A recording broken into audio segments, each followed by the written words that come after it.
여러분들은 마음이 보여집니까? 마음이 보여져요? 근데 여러분들 안에 마음이 있다는 거는 알겠습니까?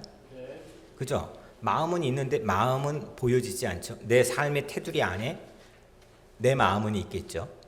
그 마음으로 뭔가를 작동을 하고 우리 각자의 삶이 움직여지겠죠. 근데 마음은 만질 수도 없고 보여지지는 않습니다. 그 마음에는 참 많은 우선 말들이 마음 안에 있는 것 같습니다. 사랑하는데 사랑하면서도 하지 못한 말도 있을 거고, 정말 감사한데 표현하지 못한 말도 마음 안에 있을 수도 있습니다. 미안하면서도 미안해 라고 하는 말을 못하고 살 수도 있고, 보고 싶은데 보고 싶다는 한마디를 하지 못할 때가 있습니다. 마음에 있다고 해서 모두 다 전달되는 것은 아닙니다. 뭐 사랑하는 줄 알겠지, 고마운 줄 알지 않을까? 그렇게 생각하며 살지만 마음이 여기에 있을지 여기에 있을지 모르지만 분명히 있는 그 나의 마음에서 안 나오면, 입술로 안 나오면 평생 상대는 듣지 못할 수도 있겠죠. 그래서 마음에서 입술까지의 거리는 내 테두리 안에 있기 때문에 매우 짧지만 실제는 세상에 가장 누군가에겐 먼 거리가 될 수도 있을 것 같습니다. 믿음도 그렇습니다. 오늘 바울은 그 얘기를 합니다. 마음으로 믿는다고 하면서 분명히 마음으로는 내가 믿는다고 하는데 입술에는 아무 고백이 없는 경우도 있습니다. 또 입술로는 주님을 반복해서 부르면서도 여전히 삶에서는 주님이 주인이 아니라 내가 주인으로 살아갈 수도 있습니다. 오늘 바울은 바로 그 마음과 입술 그리고 우리의 삶, 이 세 가지를 하나로 이어서 이야기를 들려줍니다. 지난주 설교 제목은 빈손으로 기대라 였던 말씀입니다.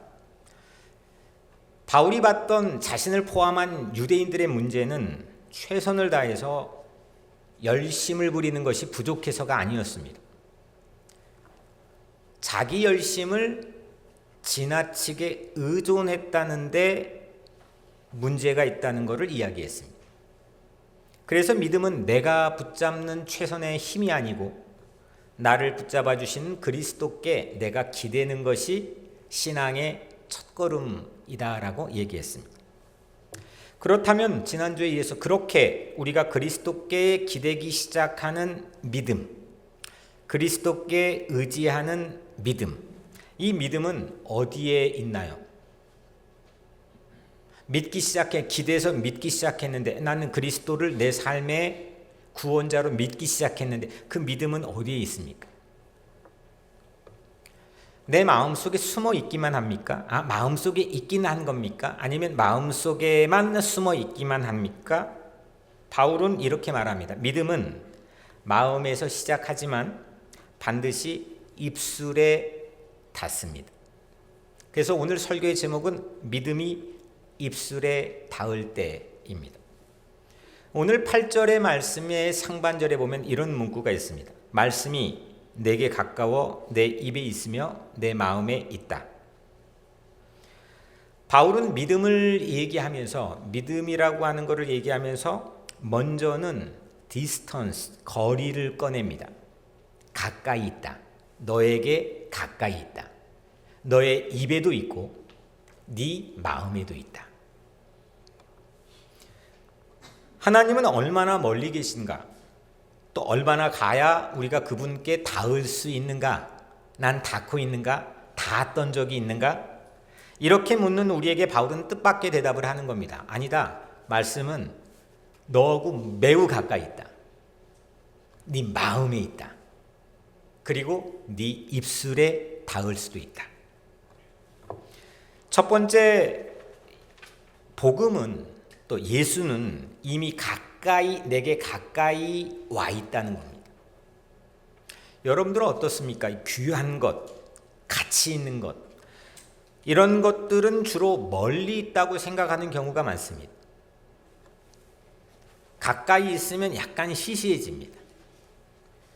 특별한 곳까지 그래서 가야 하고, 오랫동안 시간이 걸려서 공부해야 내가 진리를 깨달을 수 있다 생각하고, 어떤 훌륭한 사람이 되는 레벨까지 도달해야 내가 하나님께 가까이 갈 수 있다라고 우리가 이렇게 생각하는 경향이 많습니다.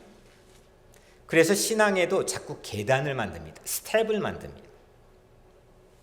기도를 더 많이 해야 한 계단 올라가고, 그 다음에는 성경을 또 더 많이 알아야 또 한 계단 올라가고, 그 다음에는 착하게 살아야 하나님께 가까워진다. 이런 경우로 계단을 만드는 경우가 있습니다. 그러면 거꾸로 생각해 봅시다. 반대로 생각해 보면, 우리가 실수했을 때, 실수했을 때 올라갔던 데서 거꾸로 몇 계단 내려옵니다. 또 죄를 지으면 하나님이 아주 멀리 계시는 것처럼 느껴지기도 합니다. 윷놀이처럼 생각을 하는 경우가 있습니다. 어떨 때는 도했다가, 어떨 때는 개했다가, 어떤 날은 빠꾸토했다가. 바울은 이런 식으로 거리를 꺼냅니다. 말씀이 내게 가까워. 하나님께서 멀리 계시다가 우리가 충분히 노력해서 올라간 뒤에 중간 어느 지점에서 우리가 랑데뷰 할 수 있다, 만날 수 있다라는 게 아니라는 겁니다. 우리가 한 발자국도 떼기 전에, 올라가기 전에, 다가가기 전에, 그만한 자격을 갖추기 전에 하나님께서 먼저 가까이 다가오셨다는 겁니다. 그래도 아주 가깝게 오셨다는 겁니다. 여러분들 1970년도에 국민 CM송 아시나요? 하늘에서 별을 따다. 오란씨. 제가 이게 잘 될지를 한번 같이 해볼까요? 하늘에서 별을 따다, 하늘에서 달을 따다, 두 손에 담아주려요 오란시. 아이, 잘하시네. 그것만 보셨나 봐. 하늘에서 별을 따다, 하늘에서 달을 따다, 두 손에 담아드려요. 그러니까 뭔가 이게 지금 오란시 광고인데, 이게 지금도 있더라고요. 오란시 상표를 바꿔가지고 오란시 해가지고, 여튼 하늘에서 별 따오고 하늘에서 달 따와서 그래야 소중한 것을 두 손에 담아줄 수 있다고 생각하는 것처럼, 사람들은 거의 대부분 귀한 것은 멀리 있다고 생각합니다. 하지만 오늘 바울은 그럴 필요가 없다고 얘기합니다.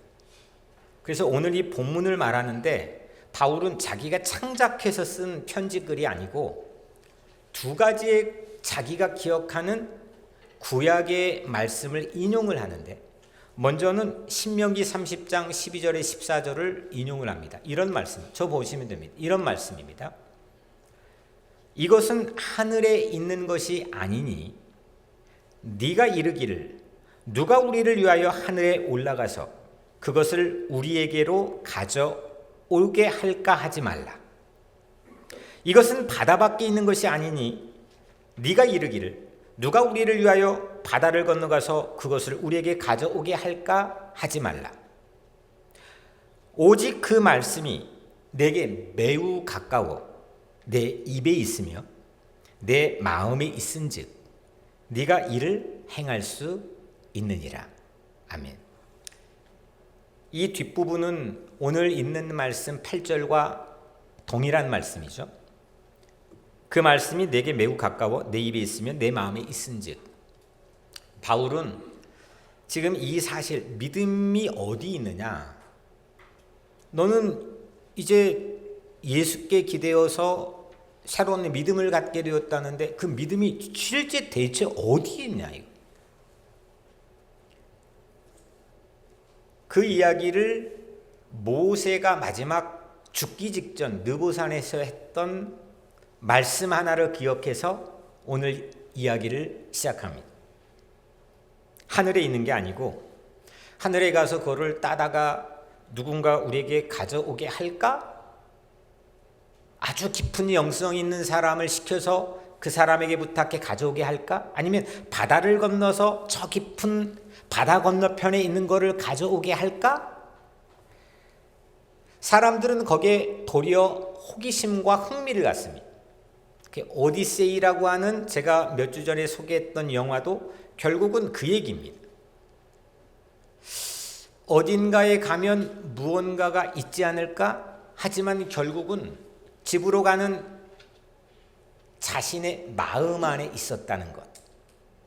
이게 선인들이 가지고 있는 하나의 궁극적인 질문이었고, 여전히 3400년이건 3000년이건 지나도 여전히 우리에게도 적용 가능한 질문입니다.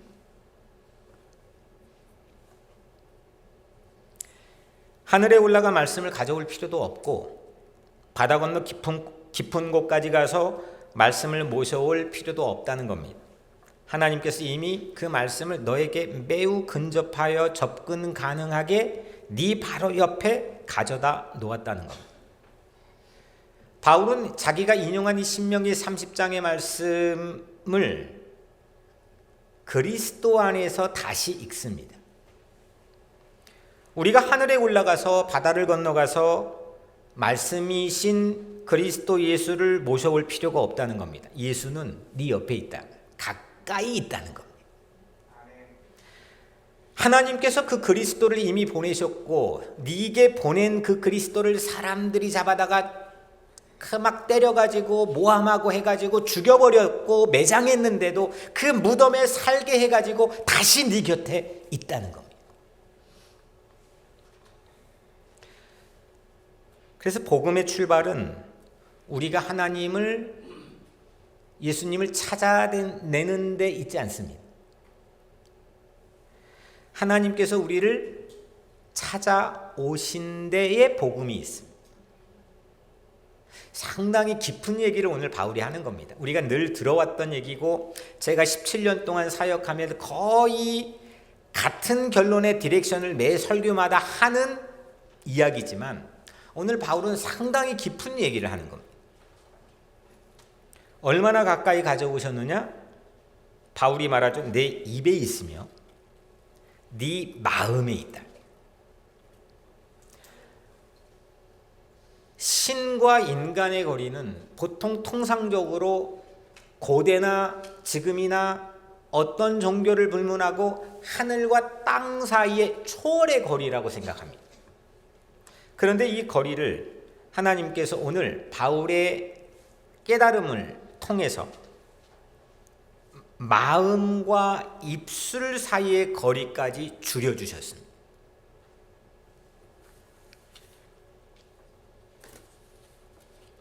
사람들은 내게 주변에 널려있는 어떤 문제가 해결되어야 하나님이 가까워 있다고 생각합니다.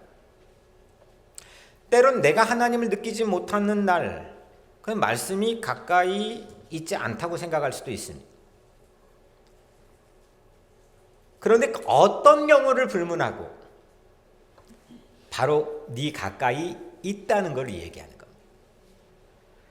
오늘은 내 컨디션이 좀 별로여서 찬양하는데 깊이 몰입이 안 돼서 내 생각이 저 멀리 달아났다가 오는 경우도 있죠. 지금도 여기 이 자리에 저기 생각이 저기 멀리 외출했다가 지금 있는 분들도 있을 거예요. 뭐 자연스러운 거죠. 그럼에도 불구하고 가까이 있다는 것을 얘기하는 겁니다. 어떤 경우를 불문하고. 우리가 주님을 찾기도 전에 주님은 이미 우리 곁에 와 계신다는 것. 이게 과연 내 삶에 어떤 작동을 하게 하는 건지, 실제 이 실체는 뭔 건지, 오늘 바울은 그 깊이를 들어가 맛본 겁니다. 신앙에서 어쩌면 가장 먼 거리는, 우리가 신앙생활하면 가장 먼 거리는 여기 뉴욕에서 예루살렘까지 가는 어떤 성지 사이의 거리가 아니고, 그런 현장과의 거리가 아니고, 아니면 이 텍스트가 읽고 있는 오늘 나와 이 텍스트가 쓰여져 있는, 이 경전이 쓰여져 있는 2000년 전 아니면 3400년 전 그때 시간적 거리가 아니고, 마음에서 입술까지의 거리가 가장 멀지만 가장 중요한 거리라는 것. 여러분들 어떻습니까? 이 거리를 어떻게 조정하고 있습니까? 이 거리가 제대로 작동하고 있습니까? 마음에 믿음이 있는데 그것이 입술까지 잘 나오지 않는 경우도 있겠죠. 여러 가지 이유가 있겠죠. 나는 DNA가 원래 부모님에게 물려받은 천성이 그럴 수도 있고, 난 남자야, 나는 그래도 한국 사람이야. 그럼 늘 미국 사람은 다르고 한국 사람은 또 다르고, 늘 제너레이션 갭은 있고, 근데 이거는 생각해 보십시오. 지리, 거리, 시간, 성별, 제너레이션 모든 걸 극복하는데 우리는 여전히 넌 다르고 난 다르고 이 조그만한 거에 매몰돼서 이슈를 붙잡고 해결하려고 하니까 시야가 확장되지 않는 거죠. 이거는 모든 거를 비욘드 하는 거 아닙니까?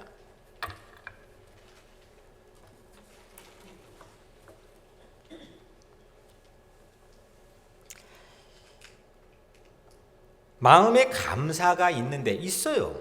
그 고마움이 있죠. 그런데도 감사합니다. 정말 고맙습니다. 너무 오늘 맛있게 먹었습니다. 야, 기가 막히게 이 찰나를 내가 지나쳤습니다. 이런 게 나오지 않는 경우들이 태반입니다. 마음에 사랑이 있어요. 정말 사랑하고 싶고 이런 마음이 있죠. 근데 사랑합니다, 사랑해요, 이런 게 나오지 않는 경우도 많습니다. 하나님을 믿어요. 그 마음이 있으니까 이 자리에 우리가 함께 모여 있겠죠. 하지만 정작 삶의 결정적인 찰나에 난 주님을 믿습니다. 세상이 다 망해져 가는데도 나는 주님을 믿습니다. 이런 고백이 잘 나오지 않는 경우도 있습니다. 여전히 신문을 분석해야 되고, 여전히 세상의 데이터를 손에 놓고 계산해야 되고, 그게 똑똑한 신앙인처럼 생각하는 경우가 타당한 상식처럼 여겨지는 시대에 우리는 살고 있는지도 모릅니다. 하나님은 우리를 먼 곳으로 가라 하지 않았습니다. 뭐 이렇게 거창한 프로젝트를 가지고 먼 곳에 가라고 한 게 아닙니다. 아주 짧지만 때로는 긴 여행을 하라고 하십니다. 마음에서 입술까지 이 거리를 가라고 합니다. 말씀이신 예수님은 바로 내 가까이 계신다는 거죠. 마음에 있습니다. 아멘? 여러분들의 마음에 예수님이 계십니까? 아멘? 우리 이현정 집사님 마음에 예수님이 계세요? 계세요? 네. 안 보이는데 있나요? 이 실체를 우린 진짜 믿나요? 마음으로 믿으면 의에 이르는데 이 마음에 내 가까이에 말씀이신 예수가 계시나요? 이걸 어떻게 나는 증명하나요? 난 증언할 수 있나요? 내가 꺼내 입으로 고백할 수 있나요? 그 믿음이 내 입술에 닿을 수 있나요? 두 번째로 믿음은 입술로 시인하는 가치를 가지고 있습니다. 오늘 9절 그 다음 절입니다. 내가 만일 내 입으로 예수를 주로 시인하며 또 하나님께서 그를 죽은 자 가운데서 살리신 것을 네 마음에 믿으면 구원을 받으리라. 여기에 두 곳이 나옵니다. 하나는 마음이 나오고 하나는 입이 나옵니다. 그리고 그에 따른 두 가지 행동이 따라옵니다. 하나는 믿고, 마음으로 믿고, 입으로 시인, 고백하는 겁니다.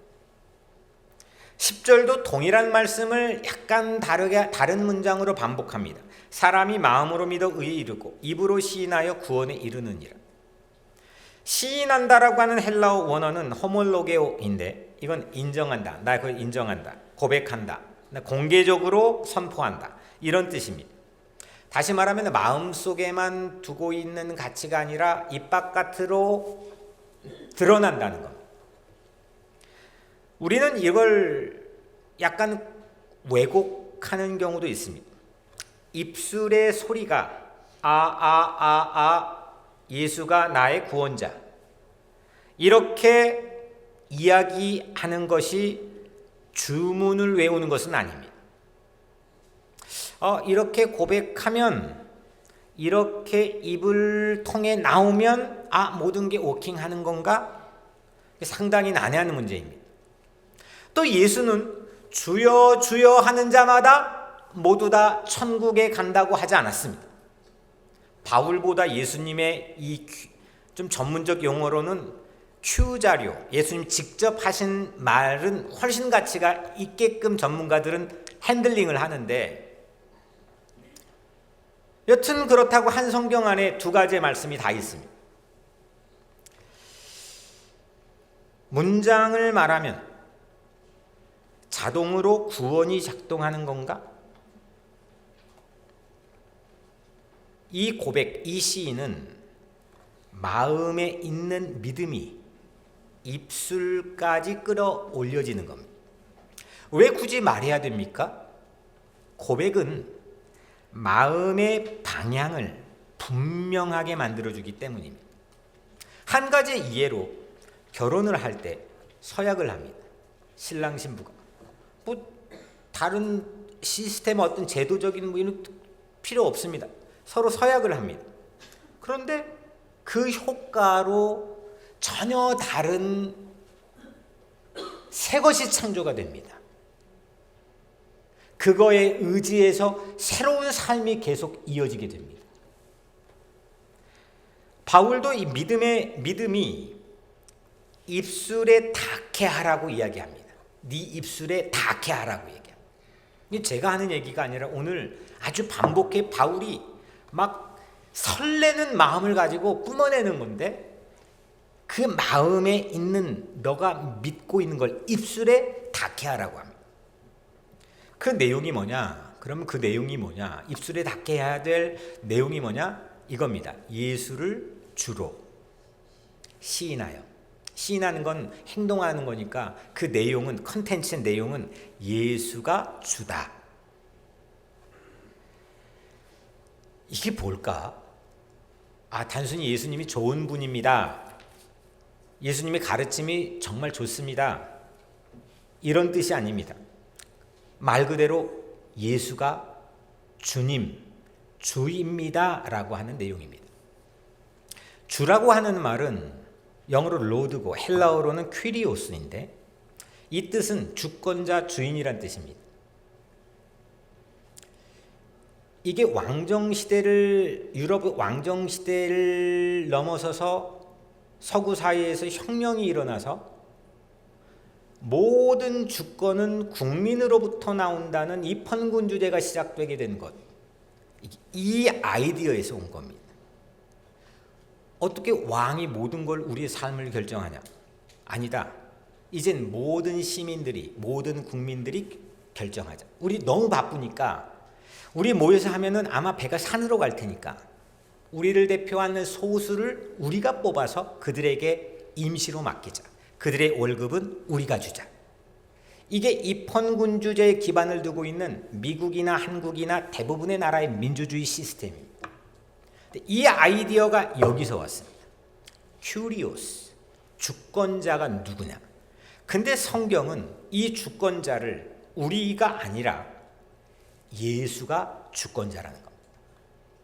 특별히 마틴 루터가 15세기에 종교 개혁을 하는데, 이 신부였던 마틴 루터가 보니까 모든 교회 신앙 형태의 결정을 사제가 하는 거예요.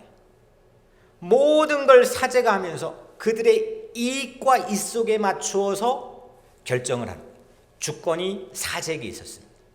교황에게 있었습니다. 아니다. Jesus is the Lord. 예수만이 주님이시다. 이게 목숨 걸고 얘기한 겁니다. 그래서 지금 유럽, 제가 공부했던 영국이나 유럽의 교회들을 들어가 보면 십자가가 걸려있지 않고 이 문구가 적혀있는 경우가, 강대상에 적혀있는 경우가 많습니다. Jesus is Lord. 이거는 엄청난 선언입니다. 예수가 모든 것의 주인이다. 예수가 모든 것의 주권자다. 이거를 마음으로 믿으면, 그리고 입으로 시인하면, 이걸 오늘 얘기하는 겁니다. 예수는 주님이십니다. Jesus is Lord 라고 하는 고백은 결국 최종 결정권자, 최종 모든 것의 주인은 내가 아니라 예수라는 겁니다.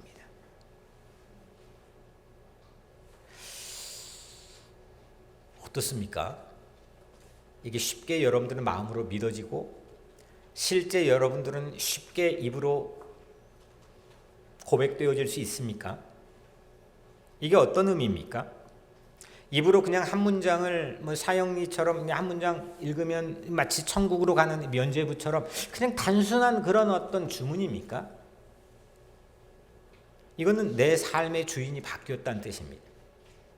새로운 나라에 나는 새로운 시민으로 살겠다는 선언입니다. 예수님이 나의 주님이십니다 라는 이 고백은 그런데 생각보다 쉽지 않습니다. 왜냐하면 내가 여전히 주인이 되고 싶어 하는 본능이 모든 인간에게는 있기 때문입니다. 시간의 주인도 나, 돈의 주인도 나. 사실 가장 돈보다 시간보다 더 어려운 게 제가 개인적 주관적으로 목회하면서 바라보는 관찰에 의하면 가장 어려운 거는 자녀의 주인도 나 되고 싶어 합니다.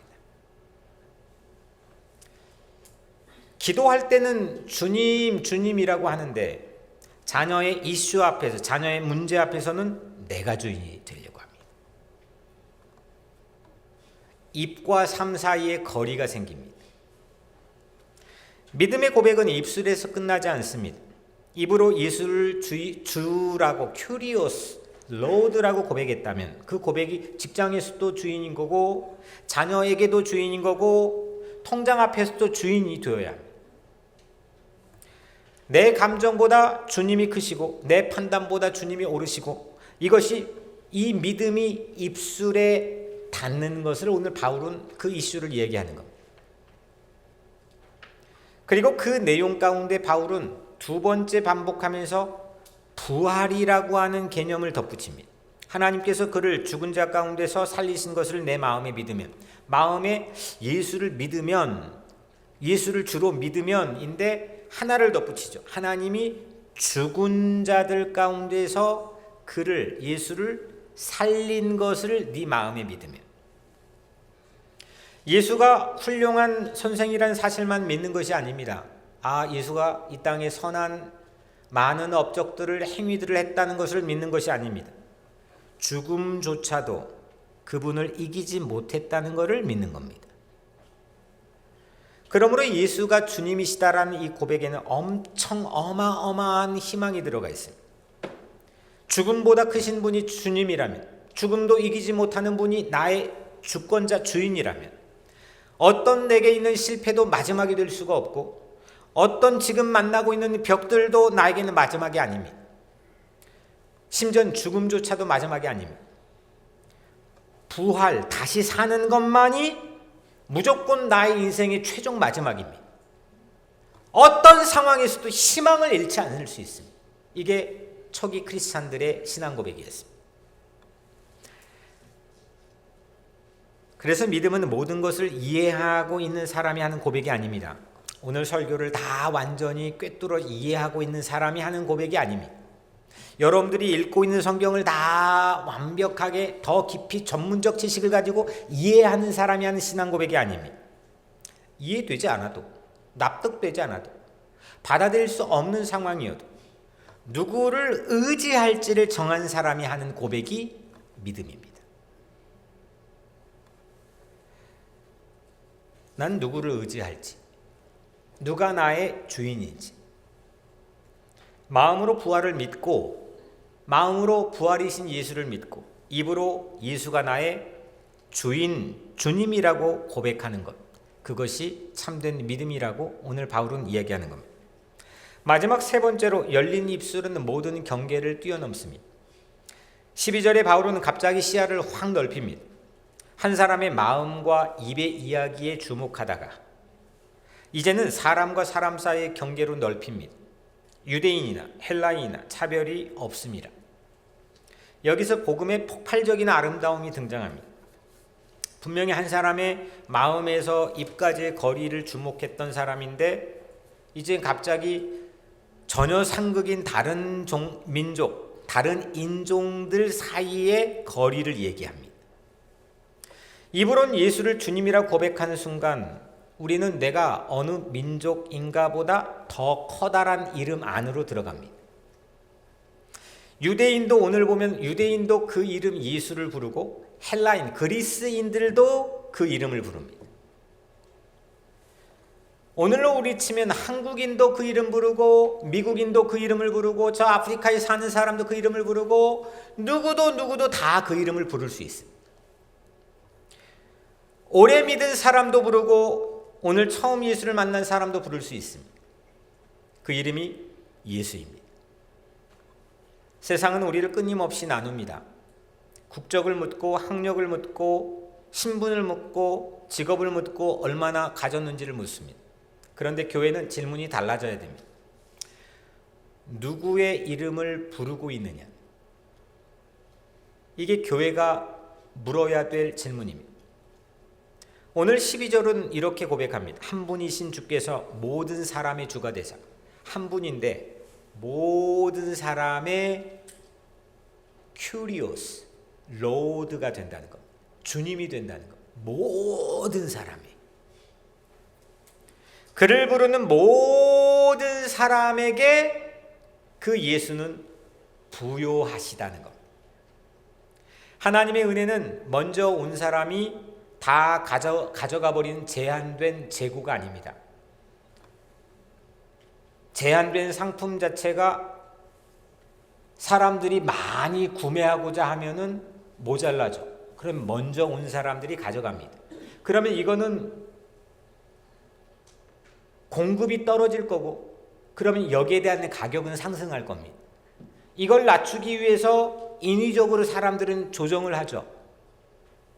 그래서 이 경제는 그렇게 돌아갑니다.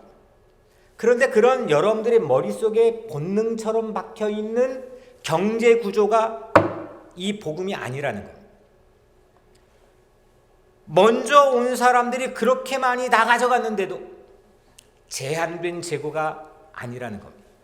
평생 믿은 이들에게 은혜를 많이 부어주셨다고 새로 믿은 이에게 줄 은혜가 줄어들지 않는다는 겁니다. 9시에 온 사람도 똑같이 받고 오후 5시에 온 사람도 똑같이 받습니다. 일찍이 예수와 함께 따라다녔던 제자들도 똑같이 받고 마지막 십자가 곁에서 두 강도 중에 한 강도가 그 마지막 몇 분을 남겨놓고 회심했던 그 사람도 동일하게 받는다는 것. 놀라운 겁니다. 어떤 킹덤에도 이런 제도나 시스템의 비전을 제시한 곳이 없습니다. 하다 보면 인간의 탐욕과 욕망 때문에 만들어진 층계가 있습니다. 그리고 처음부터 대놓고 그거를 만들어내려고 합니다. 그런데 예수는 모든 사람의 주가 되사 그를 부르는 모든 사람에게 부요하시도다. 이걸 마음으로 믿냐 이겁니다.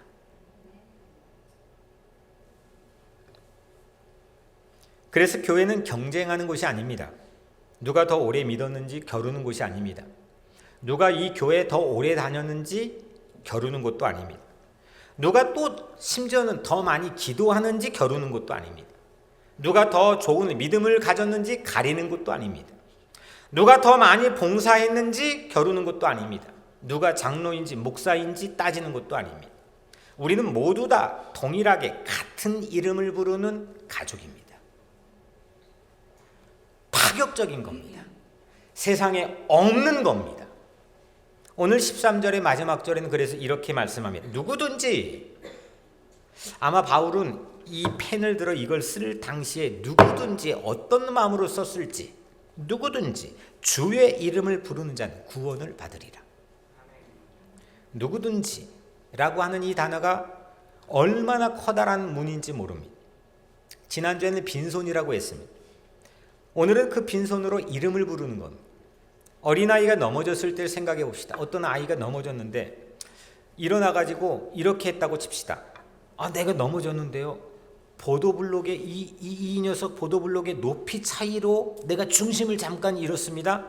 그리고 오른쪽 무릎에 갑자기 힘이 빠지더니 왼쪽으로 쓰러졌습니다. 아팠습니다. 이렇게 넘어졌다 일어나 설명해 주는 아기가 있습니까? 아이들은 이렇게 통상적으로 보통 합니다. 물론 다 그렇지는 않겠지만 한마디 합니다. 엄마! 이렇게 합니다. 아빠는 안 불러요. 엄마! 왜 엄마라고 부르는 행위 자체가 중요하다는 게 아니라 왜 이름을 부릅니까? 누가 받아줄 수 있는지, 혹 내가 이 무릎에 상처가 누가 나에게 빨간 약을 발라줄 수 있는지, 이걸 본능적으로 알기 때문입니다. 아무 말도 나오지 않고 눈물만 나오는 날에도 한 이름이면 됩니다. 예수. 예수. 아침에 도무지 눈을 다시 떠 세상을 마주하고 싶은 이 용기가 없는 날에도, 그 아침에도 한 이름이면 됩니다. 예수.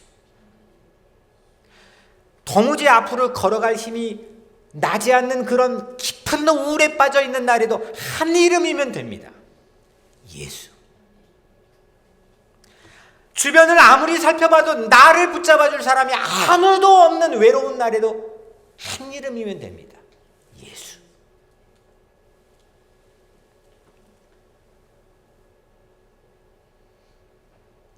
아파도 부릅니다. 무서워도 부릅니다. 길을 잃어도 부릅니다. 예수. 이름을 부르는 것은 누구에게 속했는지 시인하는 겁니다. 우리 엄마에게 속했는지. 주님, 저는 주님의 사람입니다. 그래서 바울은 오늘 두 번째로 요엘의 말씀을 오늘 마지막 절로 인용합니다. 이건 바울의 창작이 아닙니다. 요엘 2장 32절, 오늘 로마서로는 10장 마지막 13절에 누구든지 주의 이름을 부르는 자는 구원을 받으리라. 바울에게 예수님은 단지 하나님에게 가는 방법을 알려준 좋은 라바이가 아니었습니다. 우리가 그 이름을 부르고 예수 이름 안에서 구원을 얻는 그 예수는 우리의 주님이십니다. 오늘 믿음을, 내 마음에 있는 믿음을 입술까지 데려오시길 바랍니다. 예수는 나의 주님이십니다. 한번 따라해볼까요? 예수님, 나의 주님이십니다. 이거는 물론 이걸 썼을 바울의 시대에는 더할 나위 없는, 이건 거의 혁명을 일으키는 연류였고, 15세기에 1500년이나 종교개혁을 일으켰던 마틴 루터 칼빈에게도 오늘날 개혁교회 전통 안에 가장 깊이 내려와 있는 한마디는 바로 Jesus is Lord. 그분이 이 세상의 모든 주권자이십니다.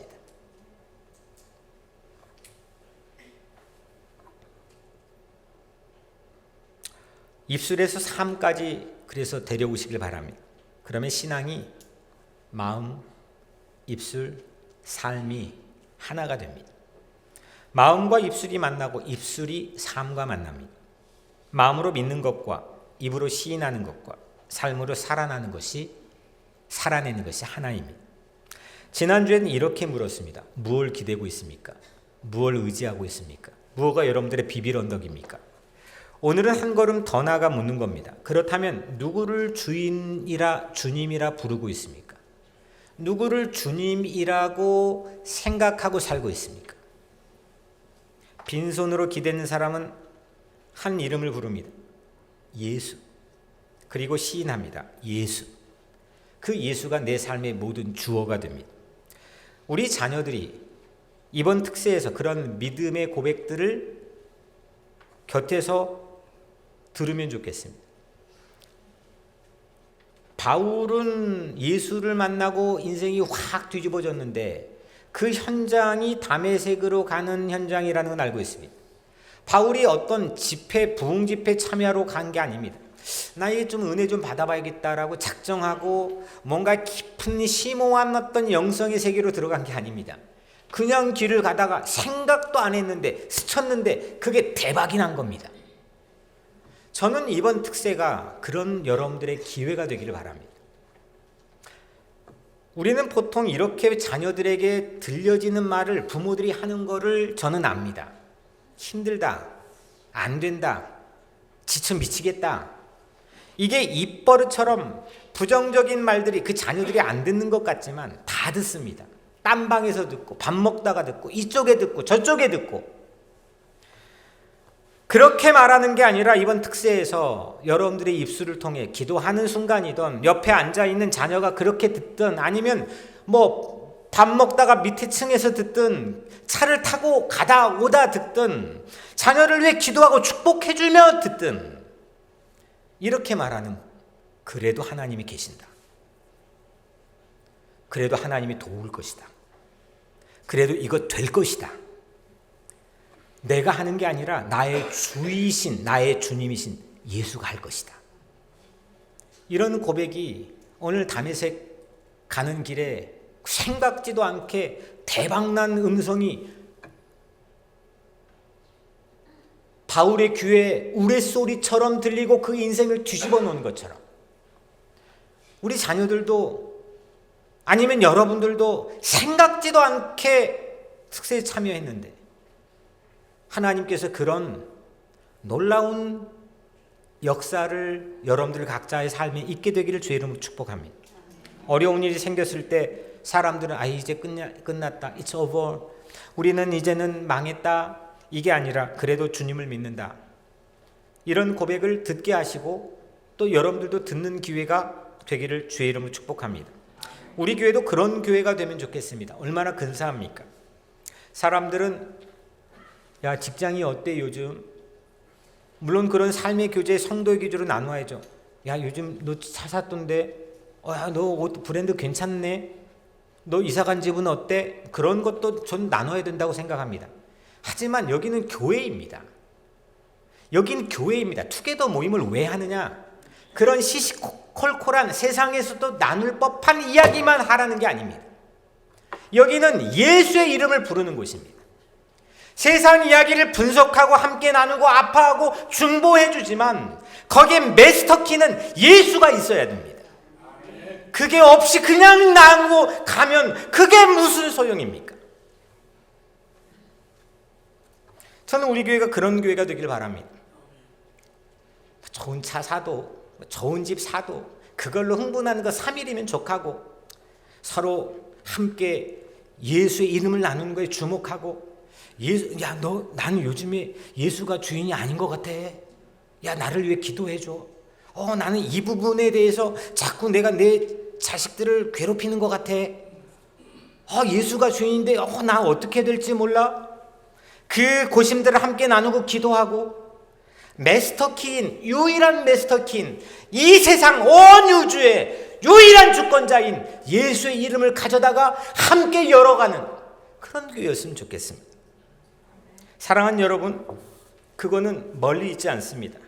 바로 가까이 있습니다. 오늘 바울은 그걸 깨달은 겁니다. 다메섹까지 가지 않아도 되었습니다. 가는 길에 바로 옆에 있었습니다. 자기를 불렀습니다. 귀에 쟁쟁쟁 했습니다. 그리고 내 마음이 있었습니다. 그거를 입으로 시인하라는 겁니다. 그게 바울의 모든 커리큘럼의 훈련입니다. 마음으로 믿으십시오. 입으로 시인하십시오. 그리고 그 고백대로 붙들고 살아가십시오. 실패해도 다시 고백하십시오. 흔들려도 부르십시오. 예수는 나의 로드입니다. 믿음이 작아져도 주님이 작아지지는 않습니다.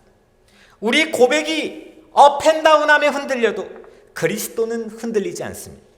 마음에만 두지 마십시오. 믿음을 입술까지 데려오십시오. 입술에만 두지 마십시오. 그 고백을 삶으로 데려가십시오. 고귀한 그 이름을 부르십시오. 예수. 누구든지 부르십시오. 예수. 누구든지 그 이름을 부르는 자는 구원을 얻으리라. 믿음이 마음에만 머물지 않게 하십시오.